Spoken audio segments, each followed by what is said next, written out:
చేసినాను, ఉద్యమంలో ముందు భాగాన నిలబడ్డాను. ఒక్కసారి కాదు 2 సార్లు తెలంగాణ రాష్ట్రానికి ముఖ్యమంత్రిగా చేసి 10 ఏళ్లలో దాదాపుగా నేను అసెంబ్లీలో మళ్ళా లెక్కలు చెప్తా. 20 లక్షల కోట్లు చంద్రశేఖరరావు గారి చేతిలోకి వచ్చినాయి. ఈ 20 లక్షల కోట్లు ఎక్కడికి పోయినాయని నేను అడుగుతున్నా. ఇవాళ నేను చెప్పదలుచుకున్న చంద్రశేఖరరావు గారు చేసిన అప్పుల కోసం నేను కట్టింది 1,53,000 కోట్లు బ్యాంకులకు అసలు మిత్తి పేరు మీద నేను కట్టిన.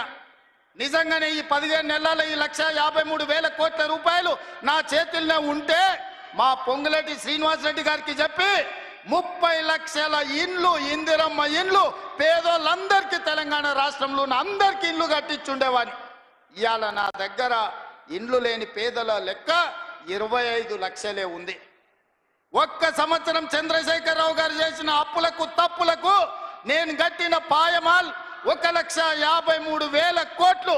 ఈ 15 నెలల ఈ 1,53,000 కోట్లు నా దగ్గరనే ఉంటే 30 లక్షల పేదోళ్లకు 5 లక్షల లెక్కన ఇందిరమ్మ ఇల్లు కట్టించి రాష్ట్రంలో ఇల్లు లేని పేదోళ్ళు లేకుండా 100% పేదలకు ఇల్లు కట్టించటోని. ఇదే కాదు 75 లక్షల మంది రైతులకు 2 లక్షల రూపాయల రుణమాఫీ చేసి ఉండేటోని. ఒక్క సంవత్సరమే చంద్రశేఖరరావు చేసిన పాపాలకు నేను కట్టిన పాయమాల్ 1,53,000 కోట్లు. ఇది పాపాల పుట్టలాగా పెరిగిపోతుంది. ఆలోచన చేయండి మిత్రులారా.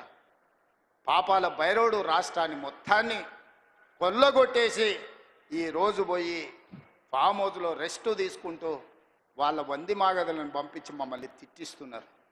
ఇది ఈరోజు తెలంగాణ రాష్ట్రంలో ఉన్న పరిస్థితి. అందుకే మా ఆడబిడ్డల నుంచి మా నిరుద్యోగ యువకుల వరకు, మా రైతుల నుంచి మా కార్మికుల వరకు నేను ఒక్క మాట చెప్పదలుచుకున్నా. ఖచ్చితంగా ఈ రాష్ట్రాన్ని అభివృద్ధి పదం వైపు నడిపించే బాధ్యత మాది. తెలంగాణ రాష్ట్రంలో జరుగుతున్న తప్పులను ఉన్నది ఉన్నట్టుగా మీకు వివరిస్తా. లేని అబద్ధాలను నేను చెప్పను. లేని ఆదాయాన్ని అరచేతిలో వైకుంఠం చూపించను. అరచేతిలో బెల్లం పెట్టి మోచేతి నాకండి అనే అబద్ధాలు నేను చెప్పను.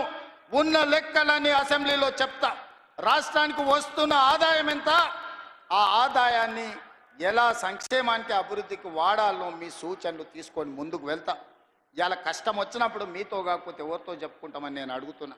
ఇలా తెలంగాణ రాష్ట్రం అప్పుల ఊబిలో కూరుకుపోయింది.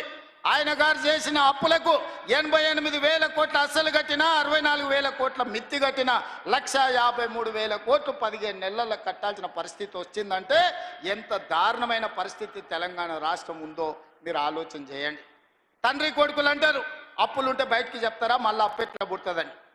నేను మళ్ళీ అప్పులు చేయదలుచుకోలే, పప్పు కూడు వండదలుచుకోలే. అప్పు చేసిన పప్పు కూడు ఎప్పటికైనా మనకు ముప్పే అని, అప్పు మనకు ముప్పు అని నేను స్పష్టంగా నిర్ణయించుకున్నా. అందుకే కూడ తీసుకొని తెలంగాణ రాష్ట్ర ఆదాయం పెంచుకొని ఆదాయాన్ని పెంచాలి, పేదలకి పంచాలి అన్న ఆలోచనతోని రాష్ట్ర ప్రభుత్వాన్ని ముందుకు నడిపించదలుచుకున్నాం.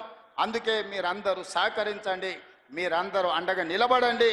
మా సిఆర్ఎన మళ్ళా పక్క నుంచి గన్పూర్కు నిధుల గురించి చెప్పమంటుండ్రు. తప్పకుండా దీనికి సంబంధించిన అన్నీ మళ్ళీ నేను నిదానంగా వారితో మాట్లాడి ఇస్తా. ఎందుకంటే మిగతా ఎమ్మెల్యేలు కూడా ఉన్నారు, వాళ్ళందరూ నా దిక్కు కోపంగా చూస్తున్నారు. అన్నీ సిఆర్ఎనకే ఇస్తే మాకు మరి మా సంగతి ఏందని. అదేవిధంగా రాంపూర్ డంప్ యార్డ్ గురించి కూడా సిఆర్ఎన పక్క నుంచి మా కావ్యమ్మ చెప్పినట్టుంది కాగితం రాసిస్తున్నాడు. తప్పకుండా డంపింగ్ యార్డ్ నుంచి మొదలు పెడితే స్టేషన్ గన్పూర్లో ఉండే సమస్యల్ని పరిష్కరించే బాధ్యత నాది. మిత్రులారా, ఎర్ర టెండున మీరు అందరూ కూడా ఇక్కడికి వచ్చిండ్రు. మీ ఆశీర్వాదం, మీ అండ ఉండాలి. 10